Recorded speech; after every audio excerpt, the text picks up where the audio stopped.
Chicago was drowning in darkness. A brutal winter storm tore through the streets, dragging with it icy wind and sheets of snow that slammed into buildings like fists of fury. Streetlights flickered and died. Car alarms wailed in the distance. The wind howled through empty alleyways, carrying with it the kind of cold that could kill. It was the kind of night where even the criminals stayed inside, where the homeless prayed for morning, where the city itself seemed to hold its breath and wait for mercy. But not everyone had the luxury of shelter. A young woman stumbled down the frozen sidewalk, nearly swallowed by the blizzard. Her thin, torn coat flapped violently in the wind, soaked through with melting snow. Ice clung to her eyelashes. Her lips had turned a frightening shade of blue. With each step, her knees buckled slightly, but she refused to fall. On her back, wrapped in a threadbare scarf, was a little girl, no more than 4 years old. The child clung to her mother's shoulders, her small body trembling, her head resting weakly against her mother's neck. Every few seconds, a soft, raspy cough escaped her tiny chest. The mother's arms cradled her daughter's legs, shielding her from the worst of the cold with what little fabric remained. She had given everything to her child. Her gloves, her sweater, even the scarf from her own neck. Now she had nothing left to give but her body heat and her will to survive. Her name was Serena. Serena Blackwood. She looked fragile. Too fragile to be carrying another life through this nightmare.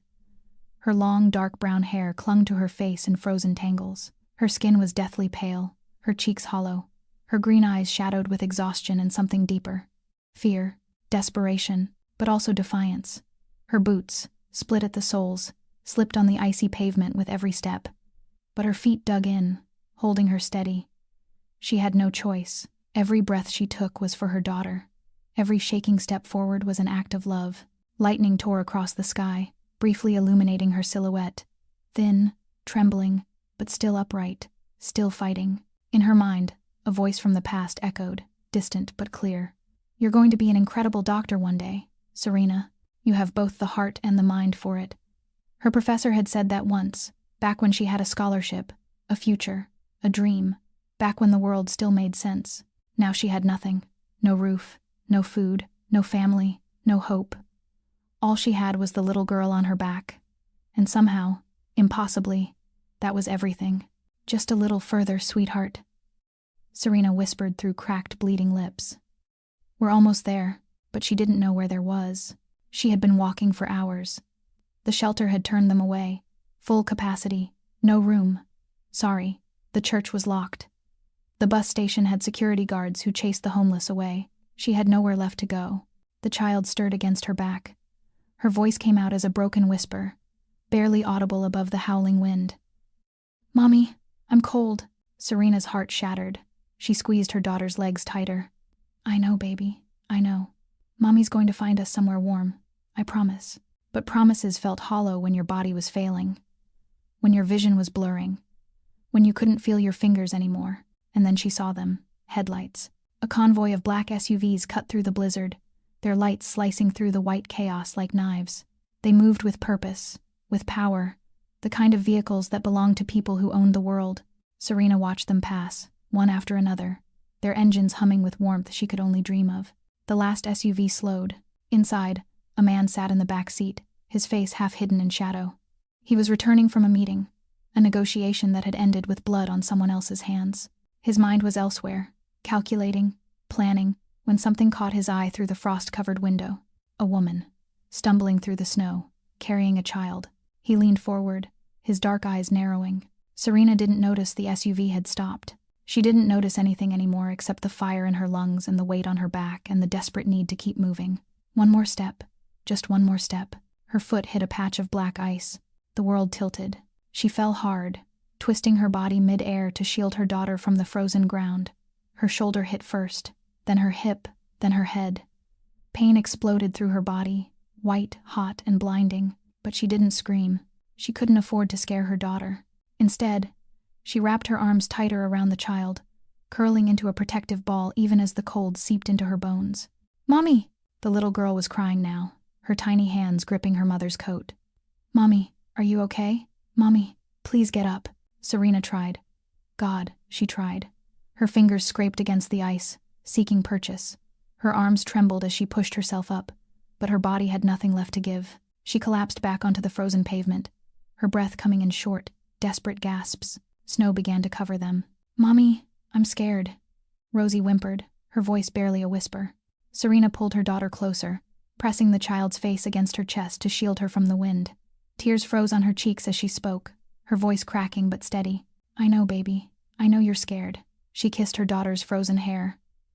"But Mommy will never let anything happen to you. Never. Do you hear me? I will never let you go." She meant it. Even if she died here, she would die holding her daughter. She would die fighting. The sound of a car door opening, footsteps crunching through the snow, quick and purposeful. Serena's vision was fading, but she saw the shoes first. Expensive. Italian leather, now ruined by the slush. Then the legs of tailored pants. Then a long, dark coat. And finally, a face. Sharp jaw, dark hair dusted with snowflakes, and eyes, deep brown, almost black, that held something she didn't expect.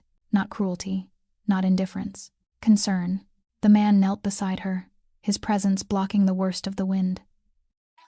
He didn't speak at first. He simply looked at her, at the child in her arms, at the desperation written across her frozen face. Then his voice came, low and steady, cutting through the howl of the storm. "Can you stand?" Serena tried to answer, but her voice wouldn't come. She could only stare at him, her body shaking violently, her arms locked around her daughter. The man didn't wait for a response.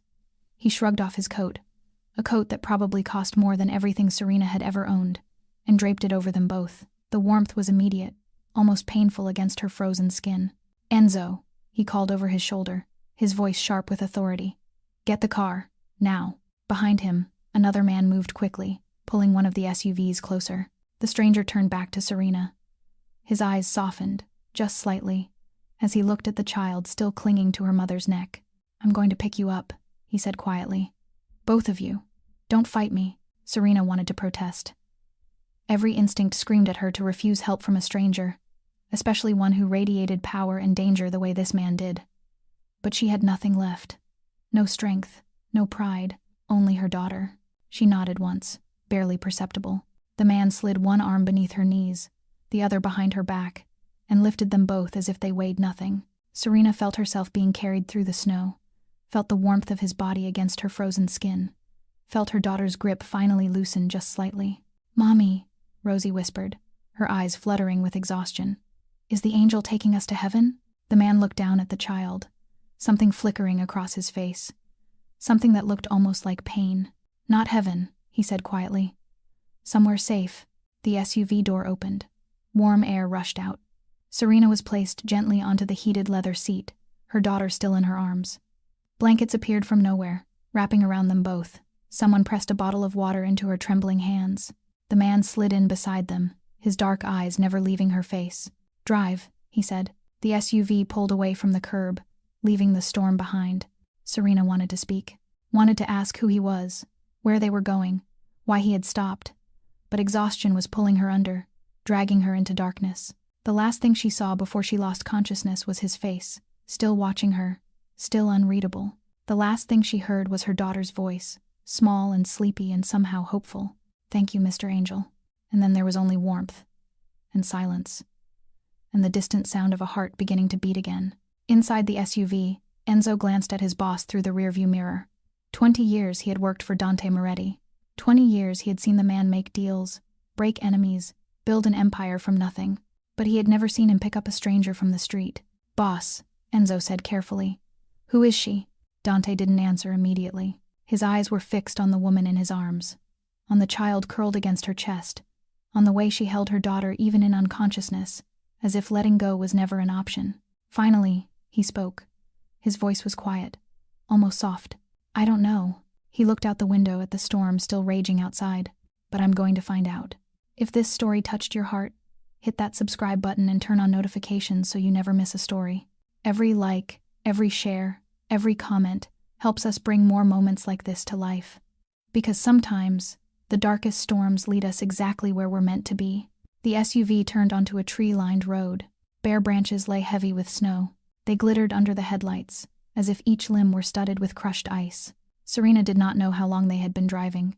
She only remembered, in fragments, warmth, the soft, steady purr of the engine, and a strange sense of safety, the kind she could no longer remember the last time she had felt. When she opened her eyes, The first thing she saw was a massive iron gate. It was slowly swinging open, as though it were welcoming them into a world that belonged to someone else entirely. The car rolled along a long stretch of cobblestone. On both sides, ancient trees stood motionless in the snowy night. And then the mansion appeared. Serena stopped breathing. That was not a house. That was a palace. 3 stories tall, with soaring windows spilling warm golden light. White stone columns held up a majestic archway. Broad steps led to a carved oak door, intricate and commanding. All around, stone statues stood watch, silent bodyguards in the dark. The SUV came to a stop.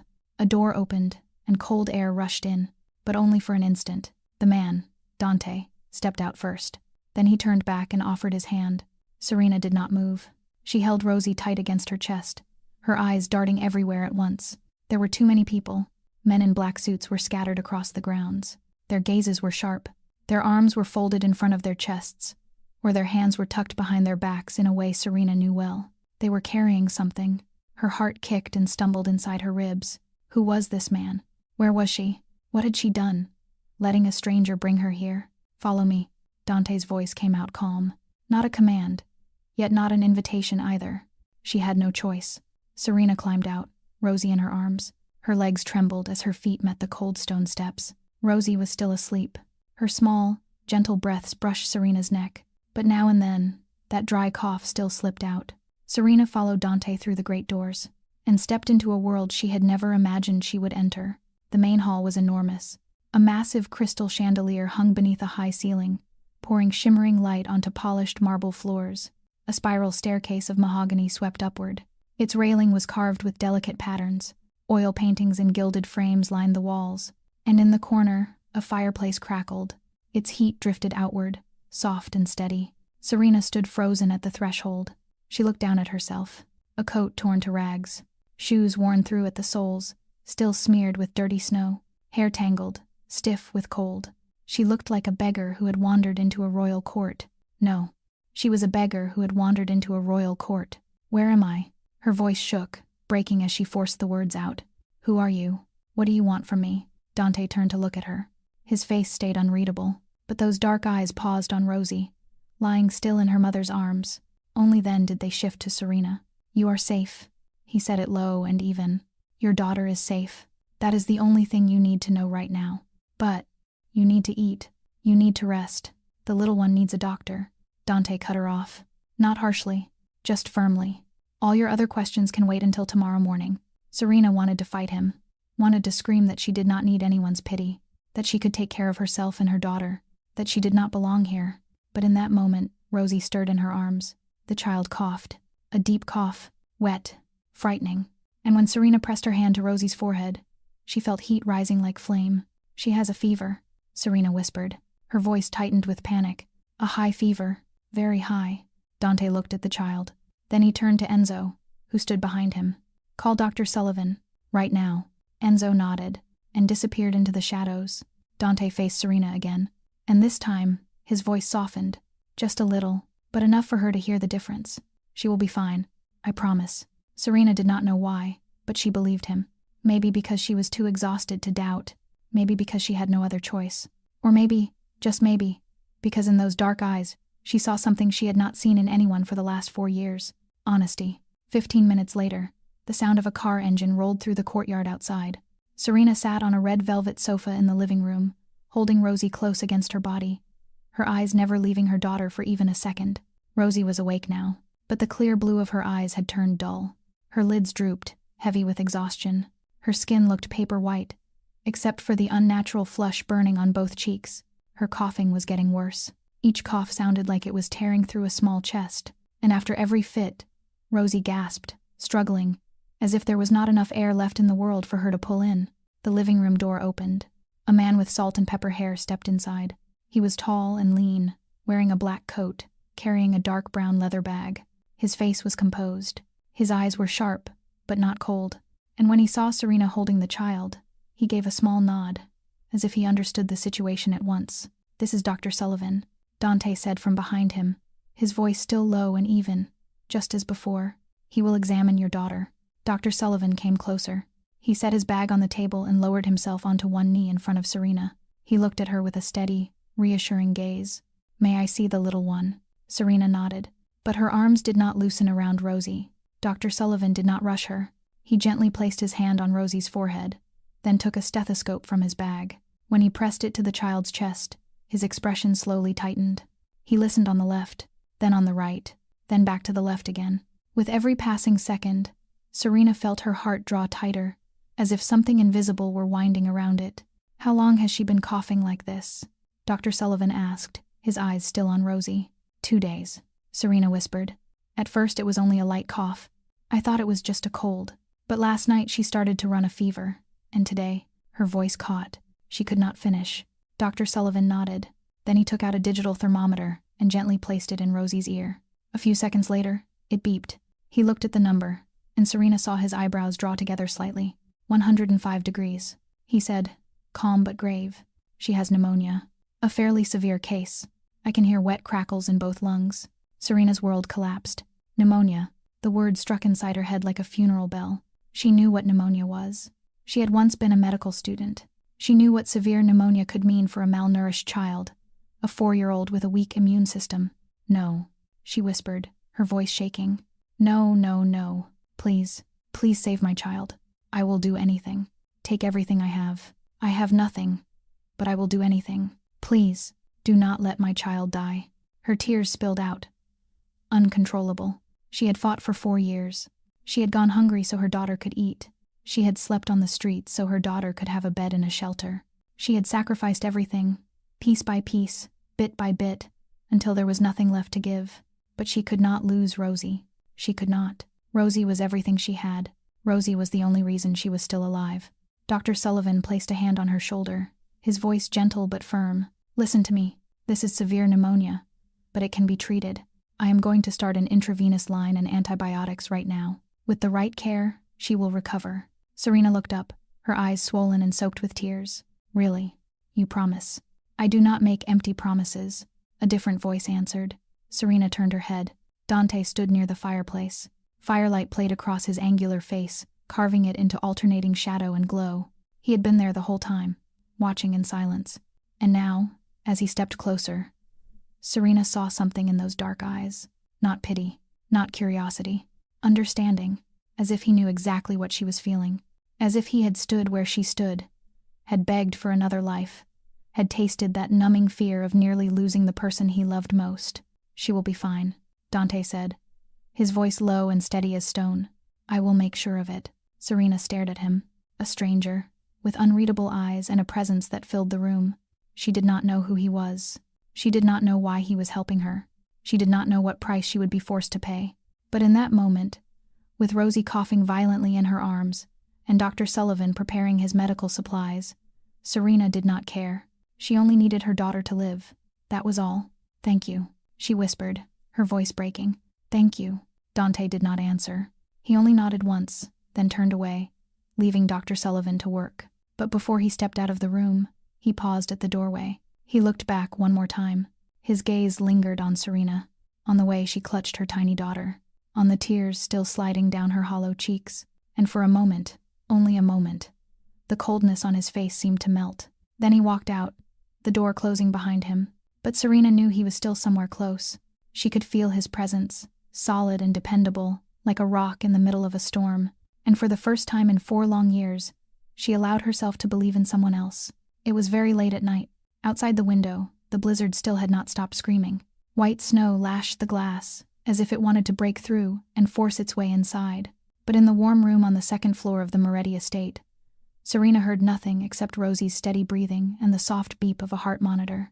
Dr. Sullivan had set up the IV line and given Rosie antibiotics hours ago. He had told Serena the fever would begin to come down over the next 24 hours. If Rosie's body responded to the medicine, Serena could not sleep.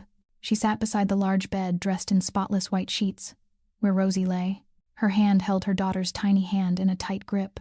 Her thumb traced small circles over the fragile back of that little hand. She was afraid that if she closed her eyes, she would lose the child. She was afraid that if she let go, the child would slip away. She had almost lost her once already. In the blizzard, on frozen streets, in a despair with no exit. She could not let it happen again. This room was more luxurious than anywhere she had ever stayed. A 4-poster bed of glossy black oak, landscape paintings on the walls, a crystal lamp casting a gentle light, a thick fur rug soft beneath her feet.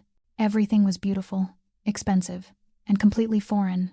She did not belong here. A soft knock at the door made her flinch. She turned, heart racing, the instinct of someone long accustomed to danger rising fast in her chest. The door opened a crack, and Dante stepped inside.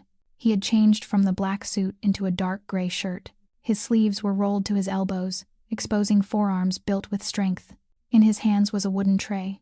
On it sat a steaming bowl of soup, a few slices of bread, and a cup of hot tea. Serena stared at him, not understanding why a man like this, a man who clearly had an entire army of servants, would bring food to her himself at 3 a.m. "You have not eaten since you arrived," Dante said, his voice low and gentle, as if he were afraid of waking the sleeping child. "You need to eat, so you will have the strength to care for her." He set the tray on the small table beside the bed. Then he stepped back, keeping his distance. Serena noticed. He did not come closer. He did not invade her space, as if he understood she was frightened and on guard. "I am not hungry," she said softly, her eyes dropping to Rosie. "I cannot take anything more from you. You have already done too much." Dante did not answer right away. He pulled a chair closer and placed it a few steps from Rosie's bed, then sat down. His face was half in light, half in shadow under the dim lamp. Those dark eyes watched Serena with a look she could not read. "This is not for you," he said, his voice steady. "This is so you will have strength for her. She needs you well. If you collapse, who will care for her?" Serena fell silent. His logic was simple and impossible to argue with. She looked at the steaming soup. The scent of stewed chicken and vegetables spread through the air, and her stomach tightened and turned. She had not eaten anything yesterday. Maybe not the day before that either. She could not remember when her last real meal had been. Her hand trembled as she reached for the spoon. She lifted a spoonful to her mouth. The warmth slid down her throat, and her eyes burned. She swallowed, then swallowed again, and suddenly, tears ran down her cheeks. She did not know if she was crying from relief, from gratitude, or because this was the first time in so long that someone had cared whether she had eaten. "What is your name?" Dante asked, his voice as light as wind. Serena looked up at him through the veil of tears. "Serena," she whispered. "Serena Blackwood." "Serena," he repeated it, as if memorizing every syllable. "How did you end up out in that storm?" She said nothing. It was a simple question, but the answer was not. 4 years of humiliation, 4 years of struggle, 4 years of betrayal and abandonment could not be wrapped into a few sentences, and she was not sure she could trust this man. He was powerful. He was dangerous. She could feel it in the way other men looked at him, in the way Enzo bowed his head when he spoke to him, in the way this entire estate seemed to orbit around him. Dante seemed to read her hesitation. He did not push. "You do not have to tell me," he said, his voice even. "Not tonight." Serena looked at him, surprised. She was used to being questioned until she broke, used to being forced, used to having to explain her presence in every place she tried to enter. But this man did not do that. He simply sat there, silent, patient, as if he had a lifetime to wait. "I have a son," Dante said suddenly, his eyes turning toward Rosie as she slept. "Luca. He is 7 years old." Serena lifted her gaze, startled. "His mother—" He stopped. For a moment, his eyes darkened. "His mother is gone." Gone. A simple word, and yet it held an entire abyss. Serena looked at him, and for the first time she saw a crack in the cold wall he kept built around himself. She knew that look. She had seen it in the mirror every day for 4 years. The pain of losing, the pain of continuing to live when you no longer want to. "I am sorry," she whispered, because she did not know what else to say. Dante gave a small shake of his head. "Get some rest." He stood, pushing the chair back into place. "Tomorrow morning will be easier." He walked toward the door, then paused at the threshold. "If you need anything, call. Someone will come right away." Then he disappeared into the darkness of the hallway. The door closed softly behind him. Serena watched it, her heart feeling something strange, something she did not dare to name. She looked back at Rosie, then at the bowl of soup on the tray, now half cooled, and she kept eating, one spoonful at a time, while her tears fell quietly. The next morning, weak winter sunlight slipped through a gap in the curtains, laying fragile ribbons of light across the wooden floor. Serena woke with an aching neck, stiff and sore from having dozed off beside Rosie's bed all night. She lifted her head. Her hand was still tightly holding her daughter's hand, and the first thing she did was press her palm to Rosie's forehead. Cooler. The fever had broken. Relief rushed through her so hard it made her breath catch. Tears spilled before she could stop them. Rosie was still weak, her breathing still rasped, faint and rough, but she was no longer burning the way she had been last night. The medicine was working. Rosie was slowly opening her eyes. The clear blue was still dull with sickness, but there was more life in it now. She looked around the unfamiliar room, then looked back at her mother. In a hoarse little voice, she asked where they were, why it was so beautiful. Was this heaven, Mom? Serena smiled through tears and bent to kiss her forehead. Not heaven, sweetheart. This is only a safe place. A kind man is letting us stay here. Rosie nodded faintly, as if she did not have the strength to ask anything more. Just then, a soft knock sounded at the door. Serena turned, thinking it might be a housekeeper or Dr. Sullivan coming to check on Rosie. But when the door cracked open, a small face appeared in the narrow space. It was a boy, about 7 years old, black hair with a gentle curl, large dark brown eyes, exactly like Dante's. He wore navy blue pajamas. In his arms he clutched an old brown teddy bear, worn smooth and frayed with age. He peered into the room with a cautious look, curiosity mixed with hesitation. Luca. Serena remembered Dante mentioning that name last night. His son, 7 years old. His mother was gone. Serena offered a gentle smile, careful not to frighten him. You are Luca, aren't you? The boy nodded shyly, still frozen in the doorway, not daring to step inside. His eyes flicked toward the bed, where Rosie lay watching him with the same quiet curiosity. Luca asked in a small voice who that little girl was. He said he had heard Mr. Enzo say his father had saved 2 people from the blizzard. Serena answered that this was Rosie, her daughter, a 4-year-old. Luca studied Rosie for a long time. His brows drew together, as though he were thinking about something important. Then he walked into the room. Bare feet moved softly over the rug as he came closer to the bed. He asked if the little girl was sick. Serena nodded to confirm it, but added that Rosie would get better, because the doctor had already given her medicine.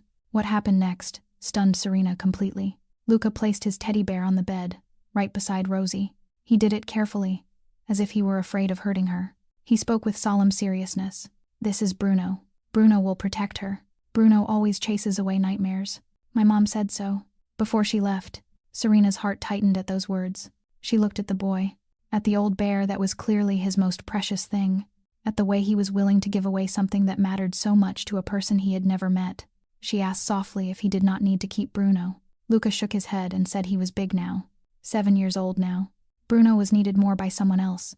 Rosie reached out and touched the teddy bear. Her blue eyes brightened a little. She whispered, "Thank you. Bruno is so beautiful." And then something miraculous happened. Luca smiled. Not a polite smile, not a forced smile, but a real one. Shy, but sincere. As if the boy had forgotten how to smile a long time ago, and now he was trying to remember.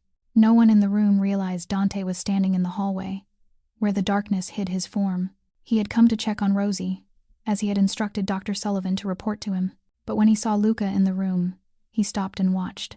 He watched his son give Bruno to the unfamiliar little girl. He watched Luca's eyes brighten for the first time in 3 years, and he watched that smile, the smile he had thought was gone forever with Valentina. For 3 years he had tried everything to make Luca happy again, buying the most expensive toys, hiring the best tutors, taking him to the most wonderful places, but the boy stayed quiet, still sad, as if part of his soul had died with his mother. And now, a 4-year-old girl from a blizzard had done what he could not.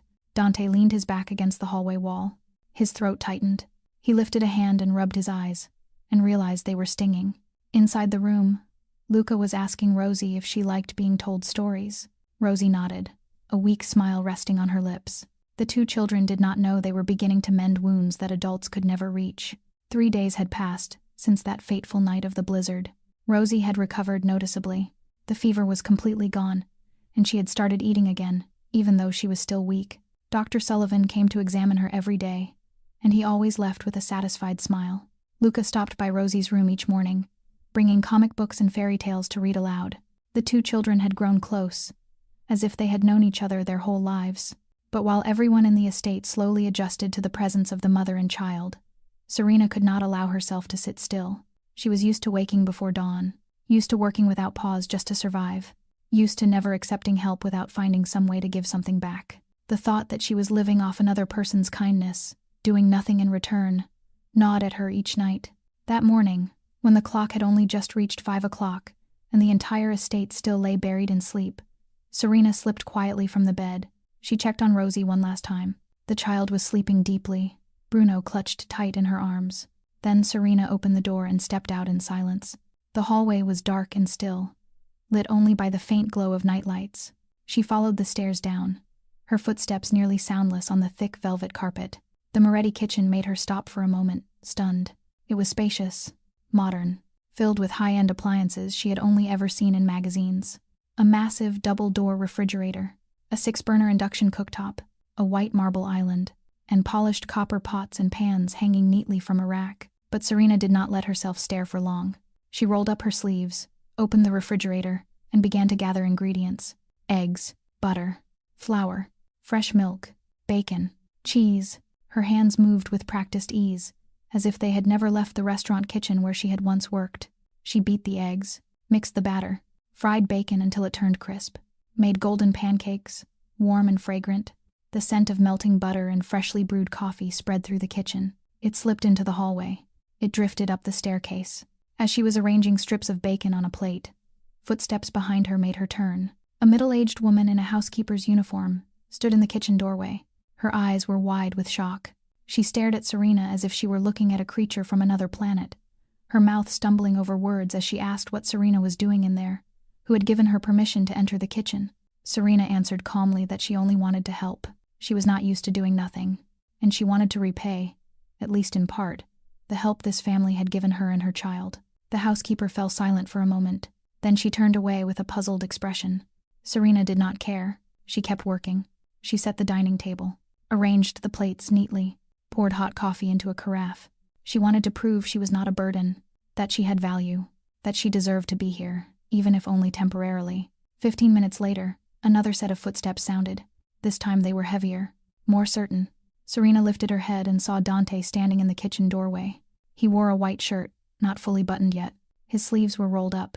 His hair was still slightly damp, as if he had just showered. His dark eyes swept across the kitchen, from the neatly arranged plates of food on the table to the pan that had already been washed and placed on the rack. Then his gaze settled on Serena, standing beside the stove with an apron tied at her waist. "Did you do all of this?" he asked, his voice unable to hide his surprise. Serena lifted her chin. She said she was not used to accepting kindness without doing something in return. She was not the kind of person who could sit back while others served her. She added that if she was going to stay here, then she needed to do something. She was not a burden, and she did not want anyone to think she was a burden. Dante looked at her for a long moment, his expression unreadable. Then he walked to the table, pulled out a chair, and sat down. He took a piece of pancake and tried a bite. He chewed slowly, and Serena saw his eyebrows lift slightly. "Good," he said, one simple word. But the way he said it made Serena feel as if she had just been handed something precious. He asked where she had learned to cook. She answered that she had once worked as a kitchen assistant in a small restaurant before she was fired. He did not ask why she was fired. He did not ask anything else. He only nodded and kept eating. But Serena noticed something. The way he looked at her had changed. It was no longer the pitying gaze reserved for someone broken. It was the respectful look given to a person with dignity. Small running footsteps sounded, and Luca appeared at the kitchen doorway with bright eyes. He cried out when he saw the table full of food. He asked if Serena had made it, and why it smelled so good. Serena smiled, her first truly relieved smile since she had arrived here. She asked if he liked pancakes, and told him she would get him more. Luca nodded rapidly, climbed up onto a chair beside his father, and began to eat with real appetite. Dante watched his son. Then he looked at the woman pouring milk for Luca with an ease that made it seem as though she belonged here. And inside him, one question kept echoing. Who was this woman, really? And why could her presence change the air in this house, after only a few short days? That night, when the entire estate had fallen asleep, Dante was still sitting alone in his study on the 3rd floor. The room was dark. Only the fire in the fireplace threw its restless light across the walls, and a small desk lamp cast a pale golden glow. On the glossy black oak desk, beside a stack of documents and a closed laptop, sat a silver picture frame. Dante picked it up. His thumb moved slowly across the glass. In the photograph was a young woman with long black hair, sleek and shining, warm brown eyes, a bright, radiant smile. Valentina, his wife, the woman he had loved more than anyone in the world. The woman who had left 3 years ago, taking a piece of his soul with her. He remembered that day as if it had happened yesterday. Valentina had been 6 months pregnant. Her belly was round, and she always rested her hand there whenever she spoke, as if she were already talking to the child who had not yet been born. They had already chosen names. If it was a girl, Sofia.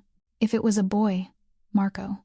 Valentina liked Sofia more. She said that if it was a girl, the baby would have her father's eyes and her mother's smile. That day had been ordinary.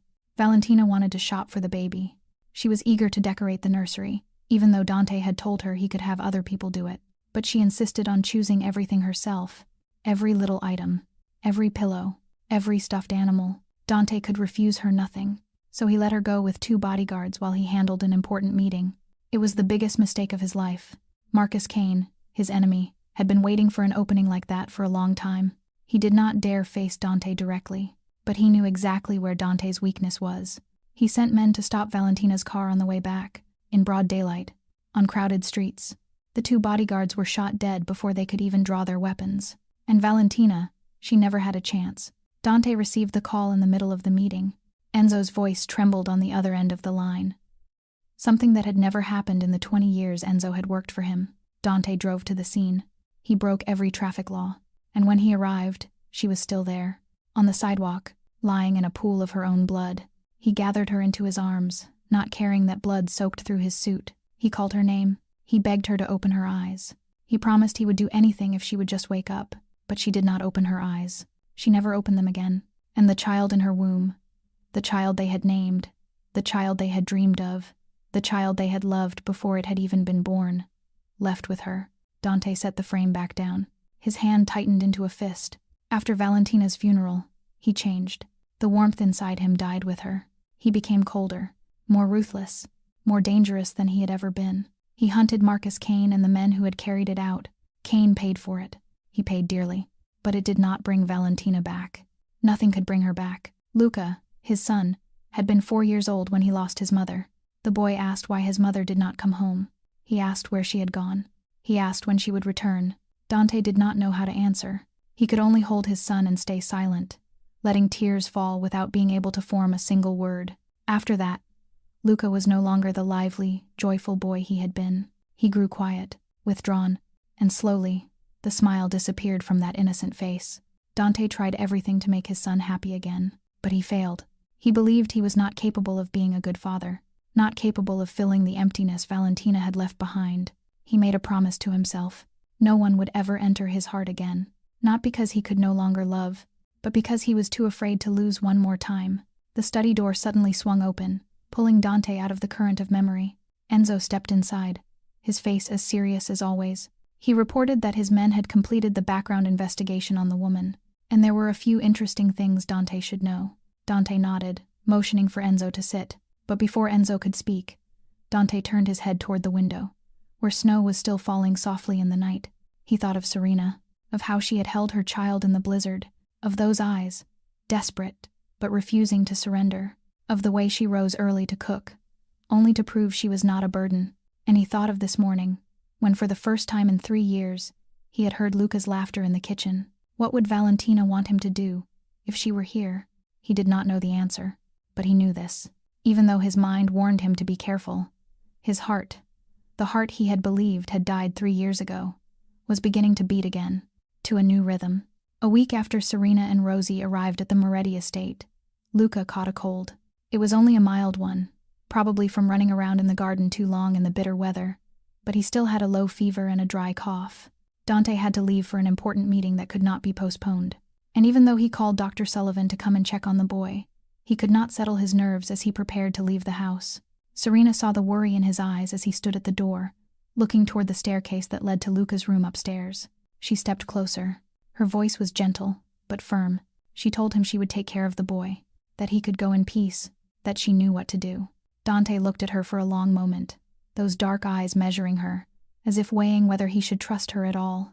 Then he nodded. He said, briefly, that he would be back as soon as he could, and he walked out, with Enzo close behind. Serena went up to Luca's room right after that. The boy was lying in bed. His cheeks were flushed with fever. His big brown eyes watched her when she entered. She pulled a chair to the bedside and placed her hand on his forehead to check his temperature. "Only a mild fever," she said softly. "Nothing to worry about. I will stay here with you." Rosie followed her mother into the room. The little girl climbed onto the bed beside Luca, held out Bruno, and told him that Bruno would help him get better, the way Bruno had helped Rosie. Luca gave a weak smile and hugged the old teddy bear close. Serena began caring for him with the steady competence of someone who had been properly trained. She laid a cool, damp cloth across his forehead to bring the fever down. She gave him medicine in the exact dose Dr. Sullivan had prescribed. She made warm lemon water with honey to soothe his sore throat. She stayed by his bed and read stories in a calm, gentle voice. And when the boy drifted off, she remained there, watching over him, checking his forehead now and then. By afternoon, Luke awoke, and the fever had eased. He looked at Serena with eyes still hazy from sleep. Then, suddenly, he asked something that made her go still. "Miss Serena, my mom used to take care of me like that when I was sick. She used to sing me to sleep. Can you sing too?" Serena felt her heart tighten. She looked at the 7-year-old boy, with eyes older than his age, and she understood that behind his quietness lived a longing for his mother that never went away. She nodded. She said she could sing. Then she began, softly, a lullaby her own mother had once sung to her when she was small, before she died. Her voice was not beautiful. It was a little rough, made hoarse by too many sleepless nights and too many hard years, but it was warm, and it was honest. Luca lay still, listening. His eyes did not blink. When the song ended, Serena saw his lips tremble. Then tears began to roll down his cheeks. He cried without sound. His shoulders shook in waves. And it was the first time since Valentina died that Luca allowed himself to cry in front of anyone. Serena said nothing. She only drew the boy into her arms, letting him press his face into her shoulder and weep.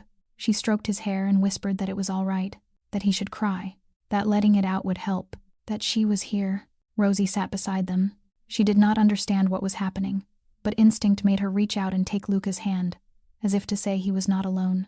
They stayed like that for a long time. 3 people in a quiet room, no one speaking. Only the broken, hitching sobs of a 7-year-old boy finally releasing 3 years of grief held inside. When Dante came home that evening, he went straight to Luca's room. He stopped at the doorway when he saw what was inside. His son was asleep. His face was more peaceful than Dante had seen at any time in the last 3 years. Rosie lay curled beside him, holding Bruno, also asleep, and Serena sat in the chair by the bed. Her head leaned to one side. Her eyes were shut tight. One hand still held Luca's hand, as if she were afraid he would have nightmares if she let go. Enzo stood behind Dante and quietly said the housekeeper had reported that the boy had cried that afternoon. Cried a great deal. For the first time since the mistress of the house had died, Dante did not answer. He only stood there, looking at the stranger who had done what he had tried for 3 years and failed to do. She had reached the frozen heart of his son, and in that moment, Dante understood he was standing at a crossroads, one he was not sure he had the courage to step into. Late that night, after he was certain Luca and Rosie were sleeping soundly, Dante went down to his study. Enzo was already waiting there, a thick file in his hands. The 2 men sat across from each other under a pale yellow light, saying nothing for the first few seconds. Then Enzo placed the file on the desk and slid it toward Dante. "I looked into her thoroughly, the way you asked," Enzo said, his voice low and serious. Serena Blackwood, 27 years old, born and raised in the suburbs of Boston. Her father died when she was 12. Her mother died when she was 18. No brothers or sisters, no relatives left. Dante opened the file and turned the pages, moving past photographs, documents, and notes. Enzo continued. She used to be a student at Northwestern University. Medical track, full scholarship, outstanding academic record, top of her class for 3 years straight. Her professors all spoke highly of her. They said she had the potential to become an excellent doctor. Dante paused on a photograph. Serena, wearing a white lab coat, standing at the university entrance, a bright smile on her lips. She looked younger, brighter, full of hope. Nothing like the thin, exhausted woman he had pulled from the blizzard. Then what happened? Dante asked, his eyes still on the photograph. Enzo let out a slow breath. This is the strange part. 4 years ago, she suddenly dropped out. No official reason was recorded. One day, she was the most brilliant student in her class. The next day, she vanished from the system as if she had never existed. Dante's brow tightened. Vanished. What do you mean? It means she did not register an address anywhere. No rental contracts. No active bank accounts. No official employment records. Enzo explained. She has lived completely under the radar for the last 4 years. Every job she took was cash only. No paperwork. Dishwashing. Cleaning. Waiting tables. She and her daughter have been drifting from city to city, never staying in one place for long. Dante said nothing. His thoughts churned. A brilliant medical student, dropping out, disappearing without a trace. What could drive someone with that kind of future to abandon everything and live the life of a homeless woman? Is someone the reason she ran? he asked. Enzo nodded slowly. I suspect so, but I have not found who yet. She covered her tracks carefully, as if she is avoiding something. Or someone. I need more time to dig deeper. And the child? Dante asked. Who is the father? Enzo shook his head. There is no father's name on the birth certificate. Rosie Blackwood. Born 4 years ago at a small hospital outside Chicago. Serena gave birth alone, no one beside her. And after that, the two of them disappeared from the medical system as well. Dante closed the file and leaned back in his chair. He stared out the window, where darkness lay heavy over the snow-white garden. No criminal record, no ties to crime, no debt, nothing suspicious. Enzo added, she is completely clean, just an unfortunate woman trying to protect her daughter. Dante did not answer immediately. He thought of Serena, of the way she had cared for Luca this afternoon as if he were her own son, of the way she had sung and held his boy while he cried. She was not a threat, but she was hiding something. Keep watching, Dante said at last, his voice even and cold, the way it always was. I want to know who she is running from, or what. And Enzo, he looked straight into the eyes of his right-hand man. If someone is threatening her and the child, I want to know who that person is. Enzo nodded. He stood and left the room. Dante remained alone in the darkness, the file still lying in front of him. He turned back to the page with the photograph of Serena as a student. He stared at that bright smile for a long moment. What happened to you? He whispered to himself. Who took everything from you? That night, Serena had a nightmare. In the dream, she was running through a hallway that never ended. Behind her, shadows chased her. Ahead of her, Rosie's crying echoed from somewhere far away. But Serena could not find her. She screamed her daughter's name. No answer came. The shadows drew closer. Their cold hands touched her shoulders, and a familiar voice rose up, thick with threat. You do not deserve it. You never deserved it. We will take the little girl from you. Serena jolted awake with a scream trapped in her throat. Her whole body was soaked in cold sweat. She sat upright in bed. Her heart raced.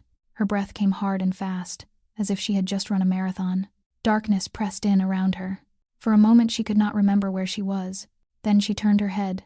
Rosie was still asleep beside her. Her chest rose and fell in a steady rhythm. Serena let out a shaking breath of relief.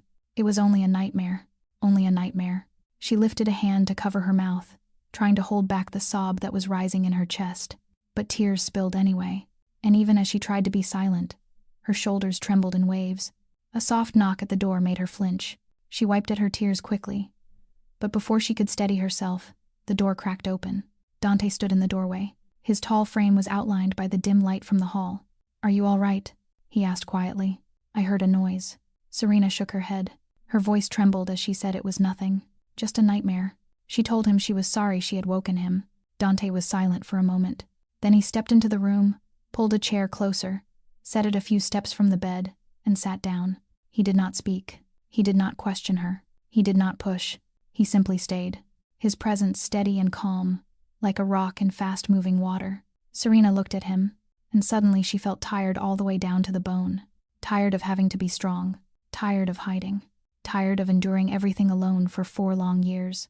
She did not know why, but she wanted to tell him. Maybe because he had saved her and her daughter. Maybe because he looked at her without pity, and with something closer to respect. Maybe because, for the first time in years, she felt that someone truly wanted to listen.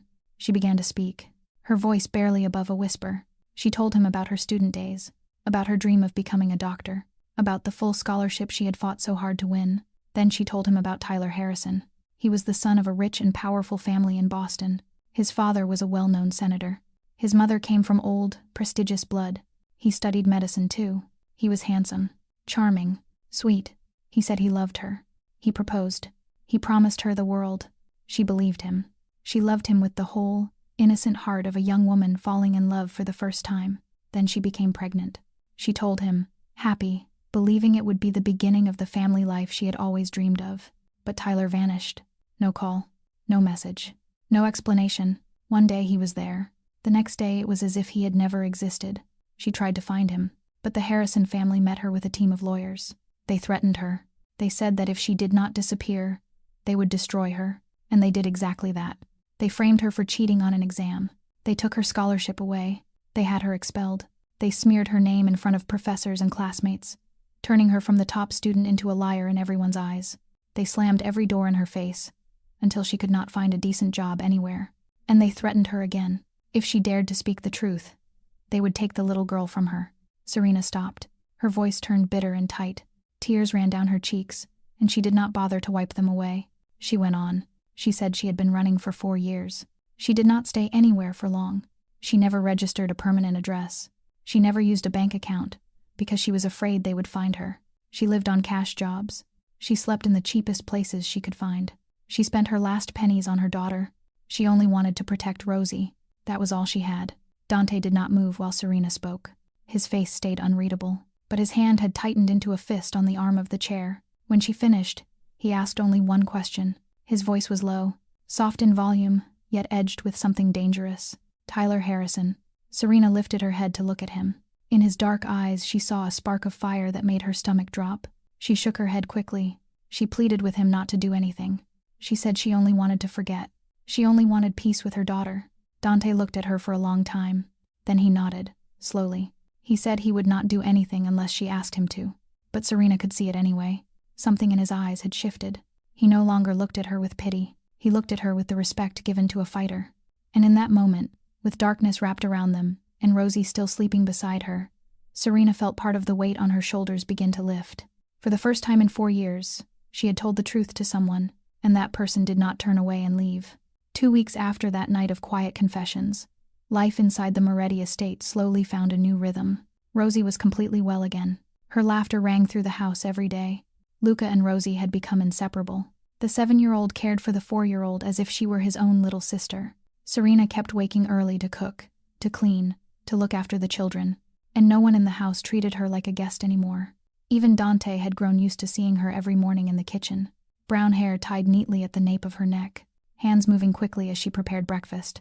But that peace was broken one afternoon, when the estate gates opened to an uninvited visitor. Gianna Moretti, Dante's sister, stepped out of a glossy black Mercedes, red high heels, a luxurious fur coat. She was 32 years old, with the sharp beauty the Moretti bloodline carried so well. Long black hair, dark brown eyes, the same as her brother's, and an arrogance she did not bother to hide. Gianna had heard about the strange woman her brother had picked up from the blizzard, and she had come to see for herself. Serena was in the kitchen preparing lunch when Gianna walked in. No one had warned her. She did not know who the elegant woman standing in the doorway was, watching her with a searching, invasive stare. Serena greeted her politely. Gianna did not answer. She only stood there, her gaze sweeping Serena from head to toe, as if judging a cheap item laid out for sale. Then Gianna spoke, her voice cold as ice. "So you are the wandering girl my brother picked up from the gutter." Serena went still at the rudeness of it. She fought to keep her composure and said her name was Serena, and that she was deeply grateful for Mr. Moretti's help. Gianna gave a short, mocking laugh and stepped into the kitchen with slow, threatening steps. "Grateful, or calculating how much you can squeeze out of my brother before you get thrown out. I have seen far too many women like you, pretty, pathetic, always with some tragic story ready to tell. You show up, you lure rich men with tears and weakness, and then you drain them until there is nothing left." Serena felt heat rush into her face. She wanted to argue, wanted to defend her own dignity, but she knew her place in this house. She was only someone being sheltered here. She had no right to speak back to the sister of the man who had saved her. She swallowed the humiliation. Her voice trembled slightly as she said she had no such intention. Her daughter was well now, and she would leave soon. She did not want to trouble anyone. Gianna stepped closer. Her voice dropped lower, but the poison in it remained. "You had better, because if I find out you have any intentions toward my brother, I will personally make sure you and your little girl disappear from here faster than you think. My brother has suffered enough. He does not need one more leech clinging to him and feeding." Tears rose in Serena's eyes, but she bit hard on her lip and refused to let them fall. She would not cry in front of this woman. She would not let Gianna see her weakness. She drew breath to answer, but a voice rose from the kitchen doorway. "Aunt Gianna, do not talk to Miss Serena like that." Both women turned. Luca stood there. His small face was flushed with anger. Those brown eyes, the same as his father's and his aunt's, burned bright. He stepped inside and placed himself between Serena and Gianna, even though he only came up to Gianna's waist.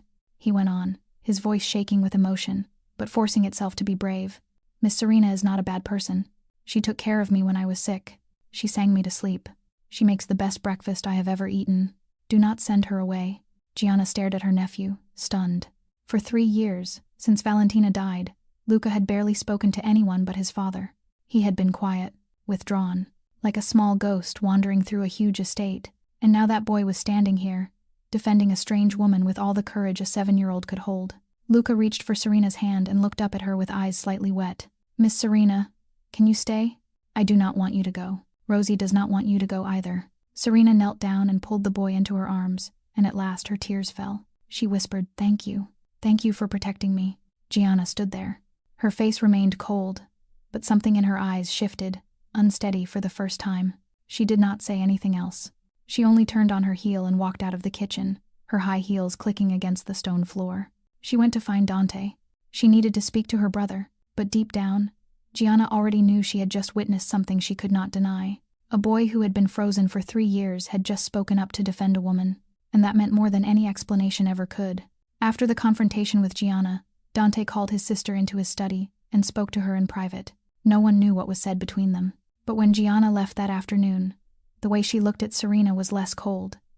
Even if caution still remained, Dante did not mention what had happened. He only told Serena that she could stay here as long as she wanted, and that no one had the right to send her away except him. In the days that followed, life in the Moretti estate grew warmer in a way no one had expected. Family dinners became a routine. Before, Dante often ate alone in his study, or skipped meals because of work, while Luca ate with the house staff in silence. Now, every night, 4 people sat at the dining table in the grand dining room. Serena cooked, Dante sat at the head of the table, and the 2 children sat across from each other, laughing, competing to tell stories about their day. Laughter filled a room that had once been cold, and the longtime staff exchanged looks of surprise mixed with quiet joy. They had not seen this house feel so alive since the mistress of the home died. One afternoon, Rosie asked Serena if she had colored pencils because she wanted to draw. Serena did not. She almost told her daughter to wait until her mother had money to buy some. But Dante overheard. That night, when he came home, he carried in a high-quality art set. Colored pencils, watercolors, drawing paper, even a small children's easel. Rosie stared with her mouth open. Her blue eyes lit up as if someone had struck a match inside them. She ran to Dante and wrapped her arms around his legs, shouting, "Thank you, Uncle Dante. You are the best." Dante went still for a second, unaccustomed to being hugged like that. Then he slowly bent down and patted her head. His voice turned unusually gentle as he said it was nothing, and if she liked to draw, he would teach her. And so every evening after dinner, Dante sat down beside Rosie and patiently showed her how to mix colors, how to draw simple shapes. Luca joined in too, and the living room became a little art studio. Paper scattered everywhere and children's laughter echoing through the house. Serena stood in the living room doorway, watching the powerful man that all of Chicago feared sitting on the floor. His hands were stained with watercolor. He was patiently teaching her daughter how to draw a flower. Serena's chest tightened with a feeling she did not dare to name. A week later, Dante came home later than usual. Serena had put the children to bed and was sitting in the kitchen with a cup of tea when she heard the front door open. She stepped out and saw Dante walking in, his footsteps heavier than they should have been. In the dim hallway light, she noticed a dark red streak on his shirt sleeve. "What happened?" she asked, unable to hide her worry. Dante looked at her, then down at his arm as if he had only just noticed it. "Nothing," he said, "just a small scratch." But Serena did not accept that answer. She stepped closer, took his wrist, and gently guided him toward the kitchen. She told him to sit down, then went to get the first aid kit she had seen in the kitchen cabinet earlier. Dante sat on a high stool by the marble island, watching her open the kit with practiced movements. She carefully rolled up his sleeve, revealing a long cut along his forearm, not too deep, but still oozing blood. She did not ask where it came from. She did not ask what he had done, or what he had run into. She simply worked in silence, cleaning the wound with antiseptic, gentle but decisive. Dante watched her, watched the way her brown hair fell forward as she leaned in, watched her small hands, steady and sure, moving with the skill of someone who had once been trained. He asked if she was not curious. Serena lifted her head. Green eyes met dark brown eyes. She said that if he wanted to tell her, he would. It was not her place to demand answers. She only needed to know that he was safe. That answer made Dante go still. It had been a long time since anyone cared whether he was safe or not. People around him feared him, respected him, stayed loyal to him. But no one worried for him like this. No one looked at him as if he were simply a man and not a powerful boss. Serena finished bandaging the cut, wrapping a clean white strip neatly around his forearm. She said it was done. It was not deep enough to need stitches, but he had to keep it clean and change the bandage every day. Then she started to stand. but Dante's hand suddenly closed around her wrist. Serena looked at him, startled. Dante did not speak. He only looked at her for a long moment, with an expression she could not read. Then he let her go. His voice dropped low as he said thank you. 2 simple words, but the way he said them gave them a different weight. Serena nodded, feeling heat rise into her cheeks. She wished him good night, then turned away and walked quickly toward her room. Her heart was racing, and she did not understand why one look from that man was enough to shake her. In the dark kitchen, Dante stayed on the stool, watching her until she disappeared at the top of the stairs. He lifted his hand and touched the clean white bandage she had wrapped around his arm. For the first time in 3 years, the frozen heart inside him was beginning to melt, little by little. While life inside the Moretti estate was growing warmer, beyond those solid walls, darkness was waiting. Marcus Kane, Dante's sworn enemy, had been watching from a distance. 3 years ago, after Valentina was killed, Dante had taken revenge with brutal force. Marcus lost nearly all of his empire. He lost most of his men. He nearly lost his life. But he survived. He ran. He hid. And hour by hour, day by day, he fed his hatred, waiting for the right moment to strike back. Now he was back, stronger, and more dangerous than ever. One afternoon, while Dante sat in his study reviewing financial reports, Enzo walked in with a grave expression. He placed a brown envelope on the desk. Inside were photographs. Dante opened it, and his body went rigid. They were pictures of Serena. Serena walking in the garden with Rosie. Serena standing by the living room window. Serena and Luca sitting on the front steps. All of them taken from far away, from somewhere outside the estate grounds. Enzo reported that his men had caught a stalker near the gate that morning. The man worked for Marcus Kane. He had been watching the estate for at least a week, and he had been sending these photographs back to Marcus. Kane knows about her now, Enzo said, tension tight in his voice. He knows she matters to you. Dante did not answer, but his jaw clenched so hard the muscles stood out. He stared at the photographs, at Serena's face in them, and anger flared up like fire. Marcus had used Valentina to strike him once. He would not get the chance to do it a second time. Triple the guards, Dante ordered, his voice cold as steel. All day and all night. No one comes in or out without my permission. She and the little girl do not leave the estate. Enzo nodded and turned to carry out the order. Dante stayed behind, alone, looking down at the photograph of Serena, smiling at Rosie in the garden. He thought of Valentina. Of that day 3 years ago, the day he received the call that she had been attacked. He thought of the feeling of holding her in her own blood, the helplessness of it, not being able to save her, even though he was the most powerful man in the city. He would not let it happen again. Not to Serena. Not to Rosie. That night, Serena noticed something was different. The number of guards in the house had doubled. Men in black suits stood in every corner, and the air felt so tense it could have been cut with a knife. She meant to ask Dante, but he did not appear at dinner. Luca said his father was busy with something important. Serena did not press, but the instincts of someone who had been running for 4 years told her something was wrong. Late that night, when the house had fallen asleep, Serena went down to the kitchen to get a drink of water, and she found Dante standing alone by the living room window, looking out into the dark garden. She paused in the doorway, not daring to step in, but Dante sensed her. He turned his head, and in the pale moonlight she saw the weariness on his face. "You should go to sleep," he said. "It is late." Serena walked into the living room and stopped a few steps away from him. She asked what was happening, why there were so many guards. Dante was silent for a moment. Then he said someone was watching the house, but she should not worry. He would handle it. She and Rosie would be safe, he promised. Serena looked at him and saw the determination in those dark eyes. She did not ask more. She did not demand an explanation. She only nodded and said she believed him. 3 simple words. They made Dante go still. It had been a long time since anyone had told him they believed him. Not out of fear, and not for their own gain. Serena said it because she truly trusted him, and that warmed his frozen heart a little more.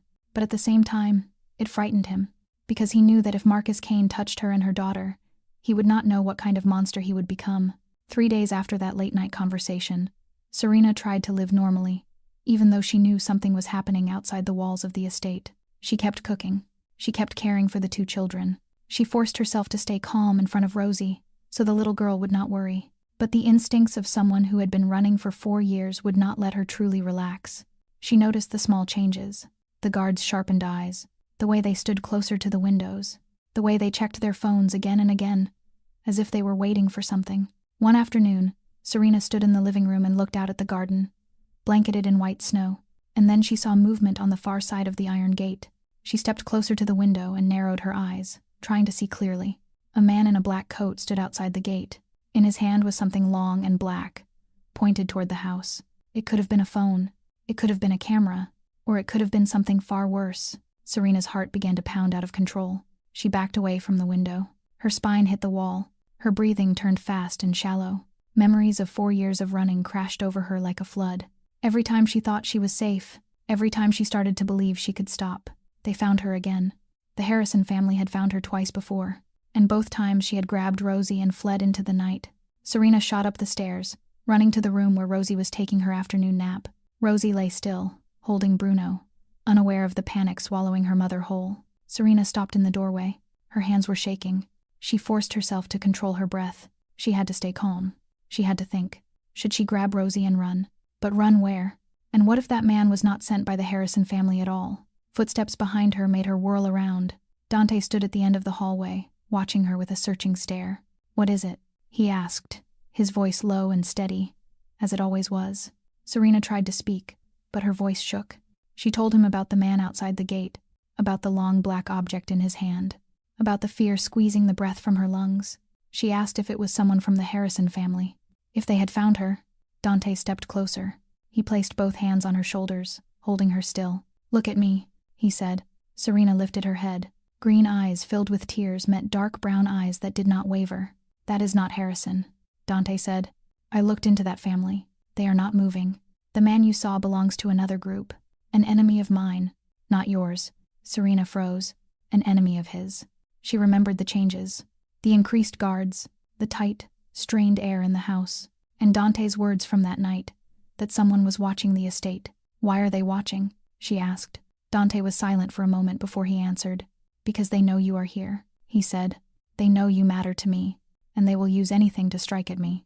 The way they did with my wife 3 years ago." Serena felt the blood rush to her head. She understood now. She understood why Dante looked as if he were carved from sorrow whenever he spoke Valentina's name. Why he said his wife was gone with a voice full of guilt and hate. Valentina had not died from illness or an accident. Valentina had been murdered, and the person who had done it was still out there. Serena stumbled over her words as she asked if she and the little girl were putting Dante and Luca in danger. Dante shook his head, sharp and final. "No," he said. "It is the opposite. I am the one putting you in danger by keeping you here. But I will not let anything happen to you, to Rosie, or to anyone in this house. I failed once. I will not fail again."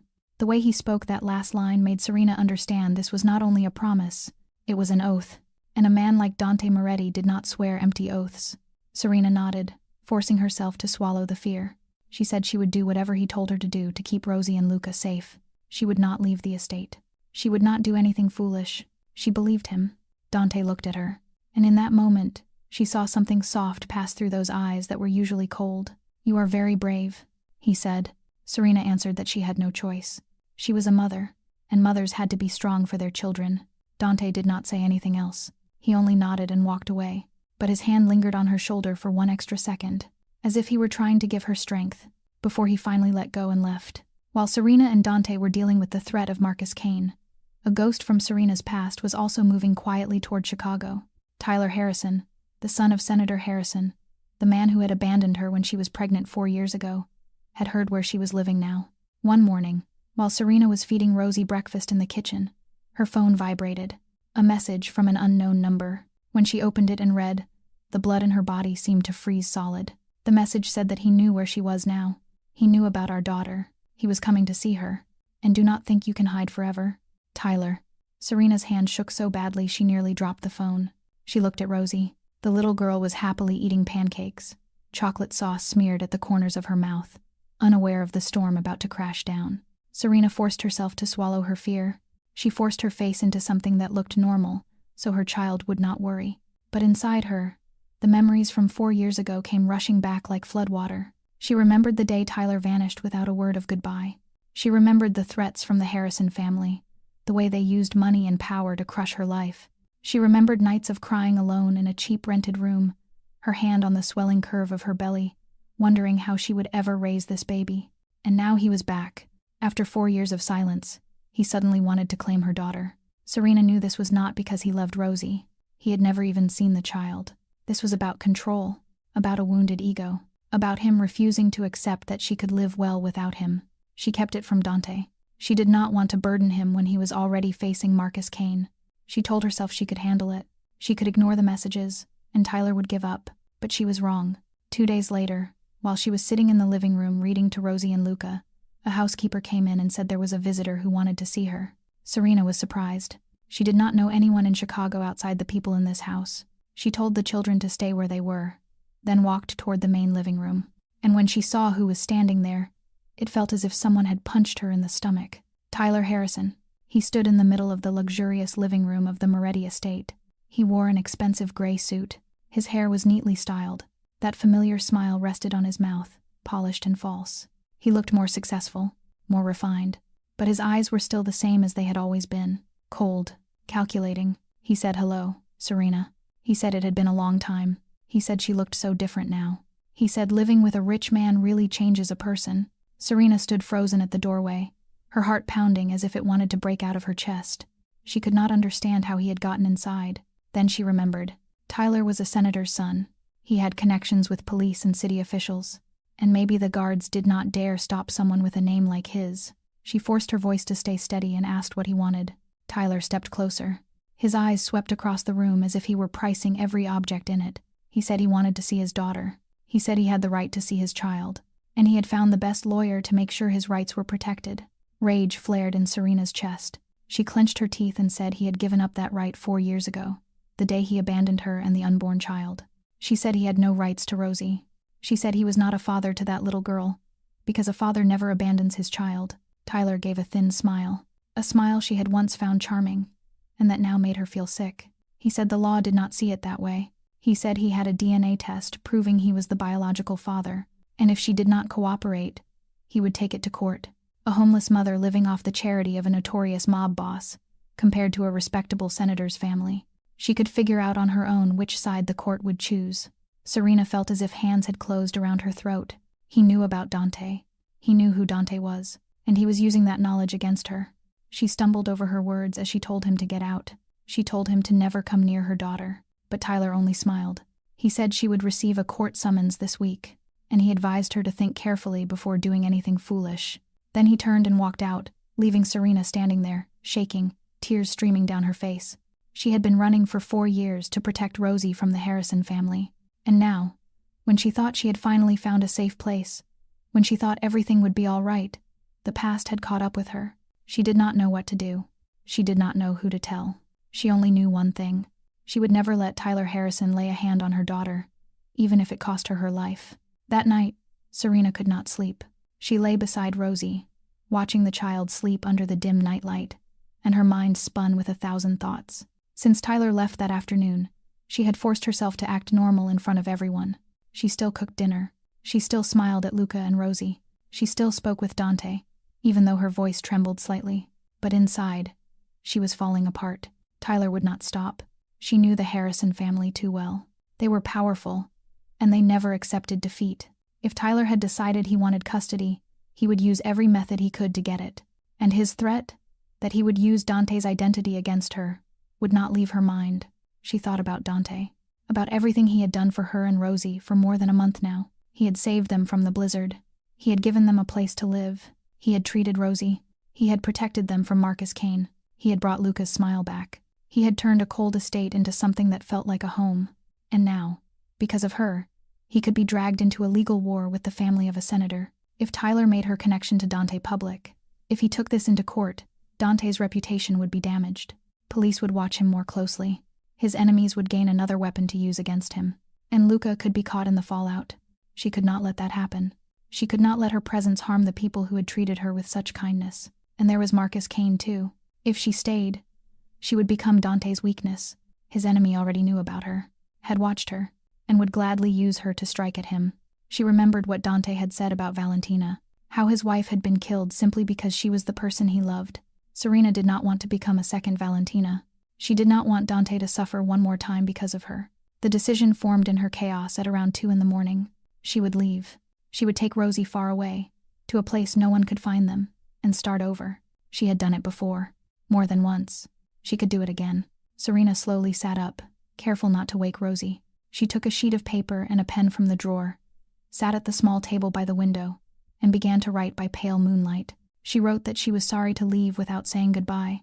She wrote that she was grateful for everything he had done for her and Rosie, and that she would never forget his kindness.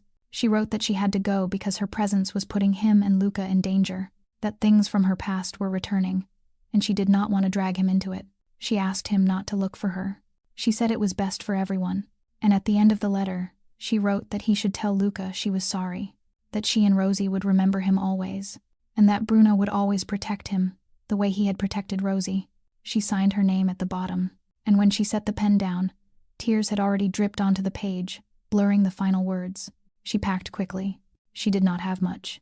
Only a few changes of clothes Dante had bought for her and Rosie, a little money she had saved from working in earlier days, and Bruno, the teddy bear Luca had given Rosie. She stared at the worn old bear for a long time. Then she decided to leave it behind. Bruno belonged to Luca. She had no right to take it. She woke Rosie gently and whispered that they were going on a trip, that Rosie had to be quiet and good. Rosie was still sleepy and did not ask many questions. She only nodded and let her mother bundle her into warm clothes. Serena lifted her daughter into her arms, slung a small backpack over her shoulder, and looked around the room one last time. A beautiful, warm room, the place where she had slept peacefully for the first time in years. She would miss it. She slipped out of the room and moved like a cat along the dark hallway. She knew there were guards at the front gate, so she chose the back door that led into the garden. From there, she could climb over a low wall at the corner of the property and get out without anyone noticing. The night air cut into her skin when she stepped outside. The snow had stopped, but the ground was still covered in white. She held Rosie tight to her chest, shielding her from the cold wind, and started toward the wall. Before she climbed over, she turned back to look at the mansion one last time. A few windows still glowed with yellow light, and she wondered whether Dante was asleep or awake the way she had been awake through so many nights. She whispered goodbye into the wind. Then she turned away and disappeared into the darkness. She did not know that on the third floor, behind the study window, a shadowed figure was watching her go, and those dark brown eyes, even without seeing clearly in the night, still recognized the familiar shape moving farther and farther away. The next morning, Dante woke with a sense of unease he could not explain. He had seen a figure moving in the garden last night from the study window, but he assumed it was only a guard on patrol. He had been exhausted after a long, tense day, and he decided he would ask about it in the morning. But when he came downstairs at 6 o'clock and did not smell the familiar coffee from the kitchen, when the house was strangely silent, instead of filled with the soft sounds of Serena preparing breakfast the way she did every day, his heart began to beat faster. He moved quickly to Serena and Rosie's room. He knocked. No answer. He pushed the door open and found the room empty. The bed had been neatly made. The closet doors stood open, and the shelves were almost bare. There was no trace of mother and child, except Bruno, the teddy bear, lying alone on the pillow. And on the table by the window, a letter had been folded carefully, with his name written on the outside. Dante picked it up and read every line, and with each sentence, it felt as if someone was cutting into his chest with a knife. She had left.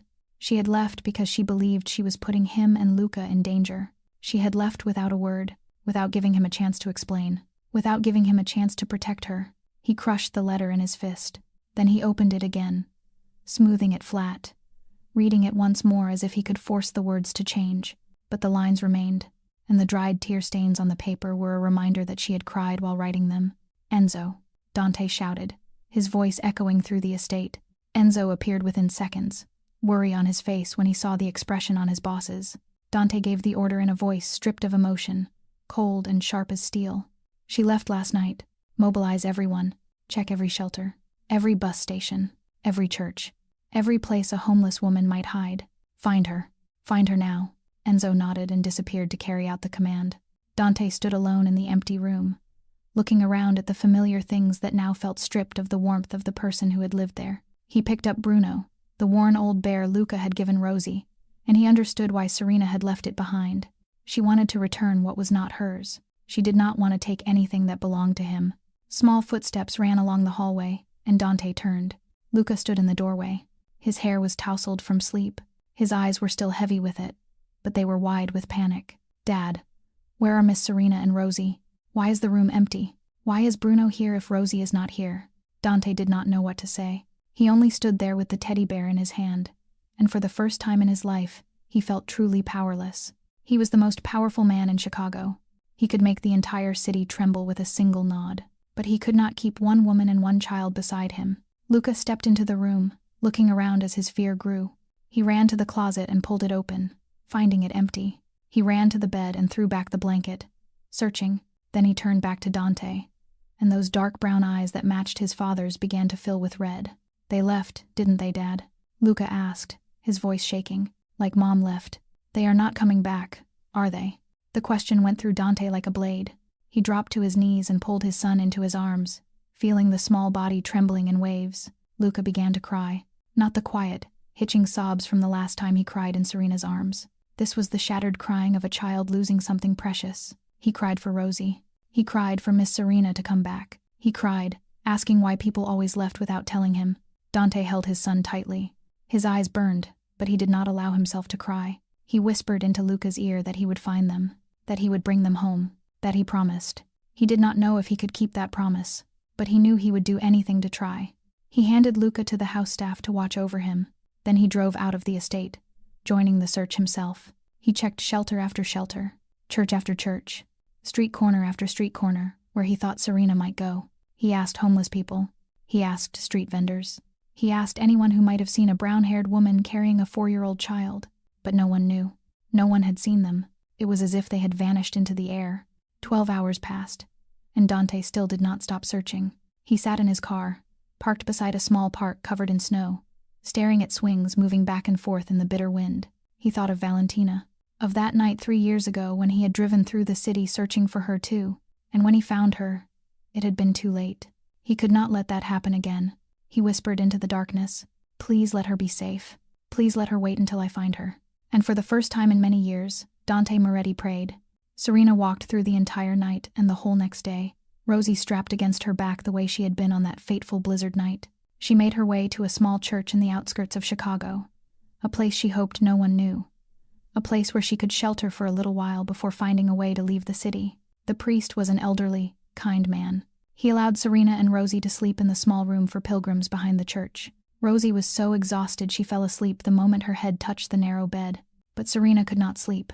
She sat, watch over her child, thinking about Dante, about Luca, about the warm estate she had left behind. She wondered if she had done the right thing, if leaving really was the best choice. But every time she remembered Tyler's threat, and the danger Marcus Kane represented, she knew she had no other choice. The next morning, just after she finished feeding Rosie the modest breakfast the priest had brought, the chapel door swung open. Serena lifted her head, and the blood in her body turned to ice. Tyler Harrison stood in the doorway, a triumphant smile on his mouth. He wore an expensive wool coat. His hands were in his pockets. He looked confident and arrogant, as if the world belonged to him. Behind him stood 2 large men in black suits, clearly bodyguards. "You thought you could run, Serena," Tyler said, his voice soaked in mockery.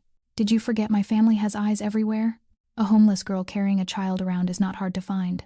Serena stood up and pulled Rosie behind her. The little girl was trembling, not understanding what was happening, but feeling the danger in the stranger's presence. Serena clenched her teeth and told him to get out, to stay away from her daughter. Tyler laughed loudly and stepped into the room, one measured step at a time. He said it was not only her child, it was his child too, and he had come to take her home, to where she belonged. The Harrison family would give her the best life, the best schools, a bright future. And what did Serena have?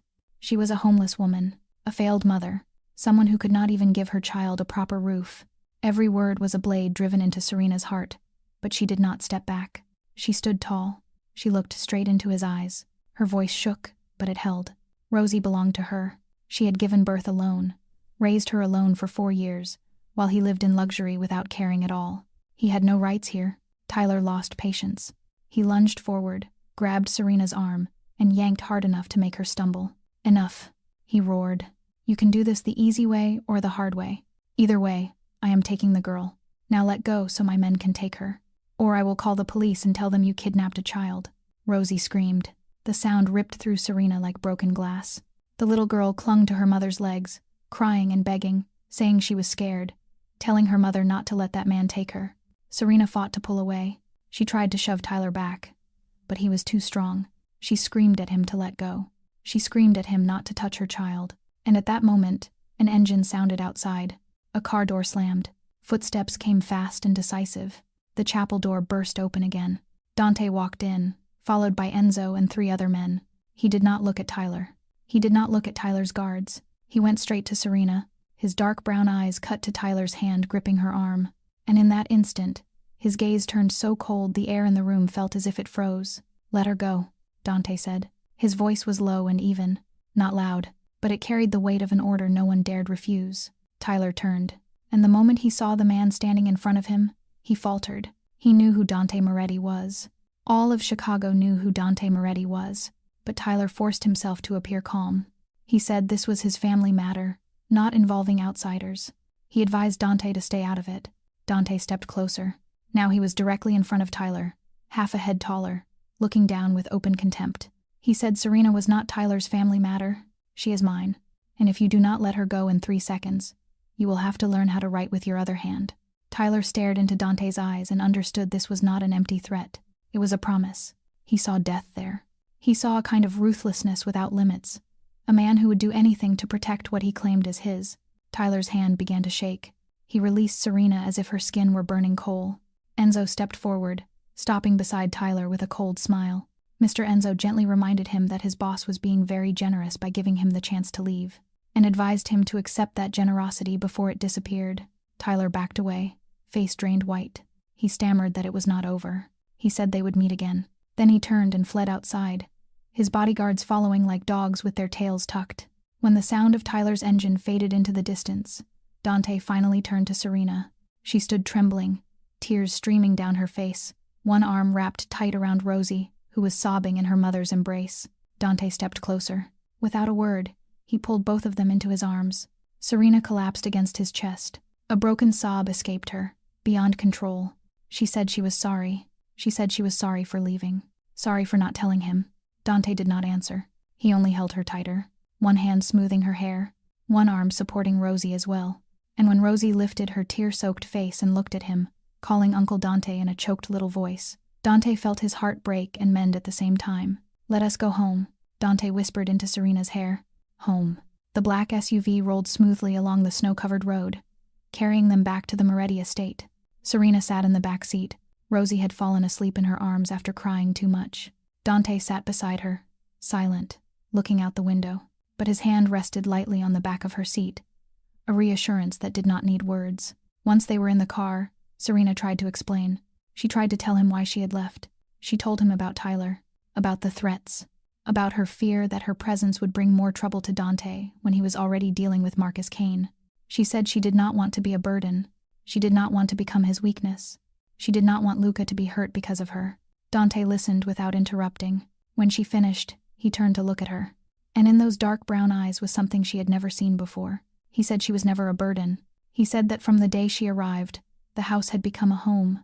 Luca had learned how to laugh again, and even he had started to feel something he thought had died 3 years ago. He said he could handle Tyler Harrison. He could handle a senator's family. He could handle anyone who dared touch Serena and Rosie, because that was what he did, because that was who he was, and because she deserved to be protected. Serena looked at him and tears spilled again. Even though she tried to hold them back, she asked why. Why he would do all of this for her, a stranger he had only met by chance in a blizzard. Dante was silent for a moment. Then he lifted his hand, and his fingers gently wiped a tear from her cheek. He said it was because she was no longer a stranger. She was part of this house. She was part of him. The SUV stopped at the estate gate, and when they stepped out, Serena saw Luca standing on the front steps. His eyes were red from crying, but they lit up the moment he saw them. He ran down and threw himself into Serena, wrapping his arms tight around her waist. His voice broke as he asked why she had left, why she had not told him. He said he thought she would never come back, like his mother. Serena knelt down and pulled him into her arms. She whispered that she was sorry. She told him she would not go anywhere again. She promised. Rosie woke when she heard Luca's voice. She reached out and hugged him too. The 2 children clung to each other and cried as if they had been separated for years, not just one night. Dante stood there watching, and a faint smile passed across his mouth. The kind of smile Enzo said he had forgotten how to wear since Valentina died. Heels clicked against the stone steps, and Serena lifted her head. Gianna stood in the doorway. Her face was no longer as cold as it had been the last time. It carried something harder to read. Gianna came down the steps, moved toward Serena, and stopped a few paces away. Serena stood, her instincts rising, ready for mockery or threats. But Gianna did not speak that way. Instead, she looked Serena straight in the eyes and said 2 words Serena never thought she would hear from her. "Welcome home." Serena froze, not sure she had heard correctly. Gianna continued, her voice still proud, but less sharp. She said she had heard what happened at the church. How Serena had stood in front of her daughter even knowing she had no chance against Tyler Harrison.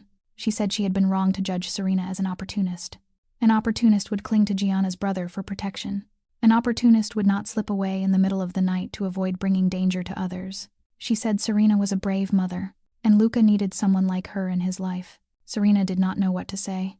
She only nodded, her throat tight with emotion. Gianna nodded back, then turned to Dante with a rare smile.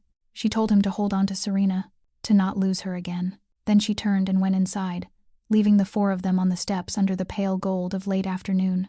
Dante moved to Serena's side, standing beside her and the children. He placed a hand on her shoulder. His voice was low and warm. "You heard my sister," he said. "This is your home now, yours and Rosie's." Serena lifted her face to him, and for the first time since she had stepped into this estate, she allowed herself to believe she belonged here. She smiled, her first smile after 2 turbulent days, and said, "Thank you for everything." Dante did not answer. He only tightened his hand gently on her shoulder, and together they walked into the house. Luca held Rosie's hand. Bruno was retrieved from the room and handed back to the little girl, and the laughter of the 2 children rose again through the halls of the Moretti estate. That night, as they sat together around the dinner table, Dante looked around and realized something. For the first time since Valentina died, this house truly felt like a family.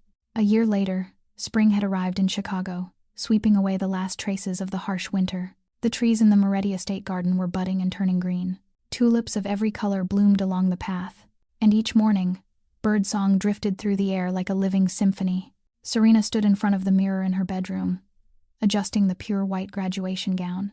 She could not believe this day had finally come. After so many years of interruption, after so many hardships that had once felt impossible to survive, she had completed her nursing program, and today was graduation day. Dante had kept his promise. He did not only protect her and Rosie from Tyler Harrison, he also helped her return to school. After Dante intervened, the Harrison family fell completely silent. Tyler never appeared again. Serena never asked what Dante did, and Dante never told her. But she knew that for a man like Dante Moretti, there was no problem that could not be handled. Marcus Kane had been handled too. Enzo said only that Marcus would no longer be a threat, and Serena did not need the details.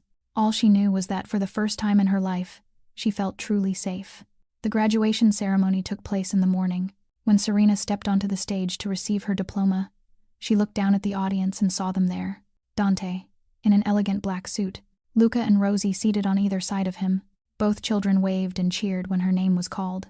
Gianna was there too, sitting beside Enzo, and when Serena's eyes met hers, that proud woman gave a small nod and a faint smile. Tears spilled down Serena's cheeks as she held the diploma in her hands. She had done it. After everything, she had done it. That afternoon, they held a picnic in the garden of the estate to celebrate. A checkered blanket was spread over the lush green grass.